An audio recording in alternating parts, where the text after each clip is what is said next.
Gentlemen, CLG will be very happy to have picked up their first victory of the split here.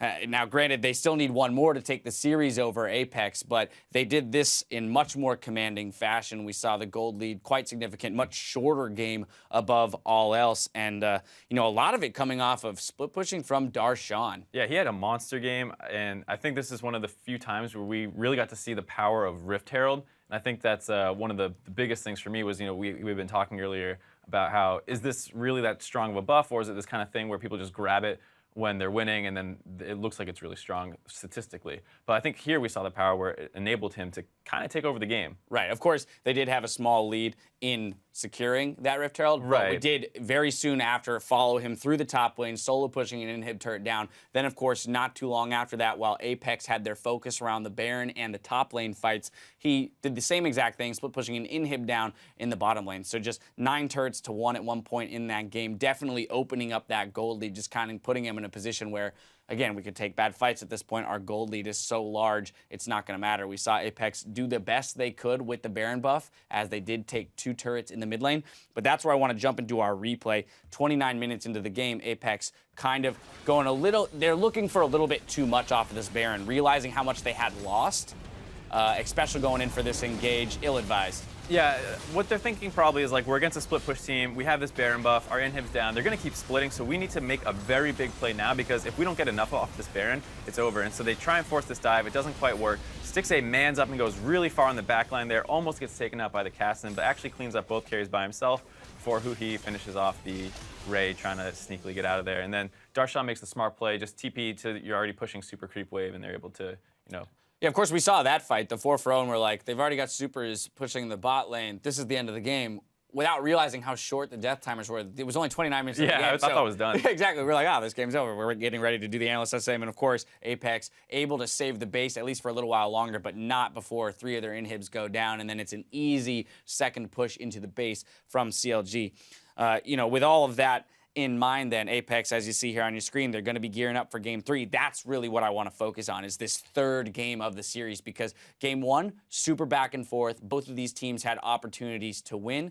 Game 2, CLG very commanding in their victory, so perhaps a little boost to the morale for them as they finally did get their first win. We'll see if they come back just as strong in Game 3 or if Apex has an answer. Yeah, I think this was a very interesting draft when you look at it, and, CLG is clearly looking to go for this kind of split push style, and Apex tries to answer with their own very aggressive kind of split push answer in Cassin, who is someone who can roam around the map very well, and he's going to try and collapse on these split pushers, and the strategy didn't quite work out. And so when you're Apex and you're breaking down what should we do next game, you need to look very closely, like, was the strategy, are we not quite comfortable with this? Is it not a good strategy? Because Cassin is a fringe pick.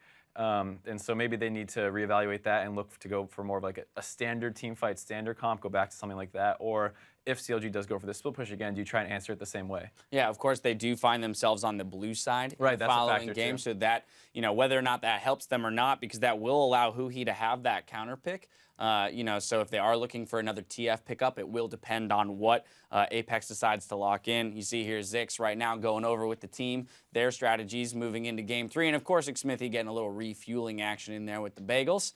Gotta be well fed in order to perform in League of Legends. Of course, now I do want to move on to our player of the game. Gonna go to Huhi, 6, 3, and 5 as Twisted Fate with 18k damage. So we talk about Darshan being a solid split pusher. That can only happen, of course, if the other 4-man squad can put pressure on the map, can win those 4v4s and even sometimes 4v5s to give Darshan that time. Right, and that's kind of how TF functions. It's very different from like, oh, he's a standard mid laner, and our split push is 4-1. We have a wave clear mid, just clearing waves while a split pusher does work. TF is a lot more active in that split push. He can come collapse as well if someone tries to collapse on you. He can also split somewhere else. So there were times where he was pushing up mid lane as Darshan's taking bot lane, as Apex is taking Baron, and there's this crazy amount of map movement going on, and he has to pick between TPing to Baron to cancel recalls for Darshan or go join Darshan, and he made a lot of really intelligent decisions throughout that game. And I think above all else, that's going to feel really good for Huhi, because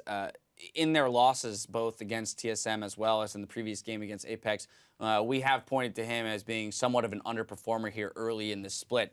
expectations are higher of him at this point. Especially, you know, across the roster for CLG, we have high expectations for them coming back from MSI. So getting that player of the game under his belt, having that solid performance on TF will hopefully rather open him up to a little bit more of aggressive play and comfortable play moving into Game 3. Yep, and I think that's not to you know, kind of make up for CLG's slight underperformance. There is this very real hangover effect that not only is it present in League of Legends, but present in traditional sports as well. And we've seen SKT, after winning a world championship, lose some small tournament to an amateur team. And for CLG to come back, everyone else is more rested, more practiced than them. I think it's okay for fans to like temper their expectations a little bit. But they still have one more game to go in this series. Exactly that. The teams have a little bit more time to prep for that third game of the day. Apex coming out very strong in the Game 1. CLG slapping them down in Game 2. It's time now for a brief break, though, but we won't be long. Stay tuned for Game 3 between Apex and CLG Gaming right after this.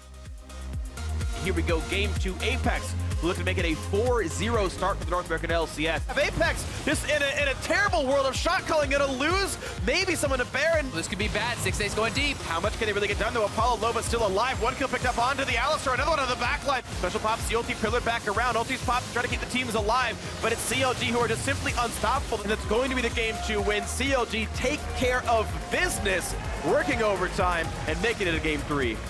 Yeah, fantastic stuff from CLG across the board. The whole team pitching in.